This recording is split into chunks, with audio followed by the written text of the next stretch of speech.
ಈ ಬ್ಯಾಂಕಿನ ಕಟ್ಟಡ ನಿರ್ಮಾಣದಲ್ಲಿ ಏನೆಲ್ಲ ನ್ಯೂನತೆಗಳಾಗಿದೆ, ಈಗಾಗಲೇ ಟೈಲ್ಸ್ ಕಿತ್ತು ಬಂದಿದೆ, 6 ಕೋಟಿ ವೆಚ್ಚದಲ್ಲಿ ಮಾಡಿರ್ತಕ್ಕಂಥ ಕೆಲ ಕಾಮಗಾರಿ ಕಳಪೆ. ಪಾಪ ವಿರೋಧ ಪಕ್ಷದವರು ಆ ಥರ ನಾವು ಕಲಿಬೇಕಾಗಿಲ್ಲ.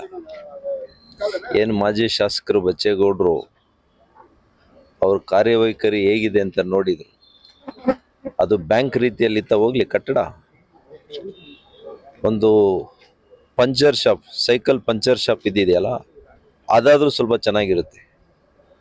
ಆ ರೀತಿಯ ಶಿಥಿಲ ಆಗಿತ್ತು ಕಟ್ಟಡ. ಪಂಚರ್ ಅಂಗಡಿ ಹಾಕೊಂಡಿದ್ರು ಅವರು, ಬ್ಯಾಂಕ್ ಅಲ್ಲ. ಪಂಚರ್ ಅಂಗಡಿಯಿಂದ ಇವತ್ತು ಒಂದು ಸ್ಟಾರ್ ಮಟ್ಟದ ಇವತ್ತು ಸಮುಚ್ಚಯವನ್ನ ಕಟ್ಟಿದ್ದಾರೆ. ಅದನ್ನ ನೋಡಿ ಹೊಟ್ಟೆ ಉರಿ, ಆ ಹೊಟ್ಟೆ ಉರಿಗೆ ಈ ರೀತಿಯ ಮಾತುಗಳು.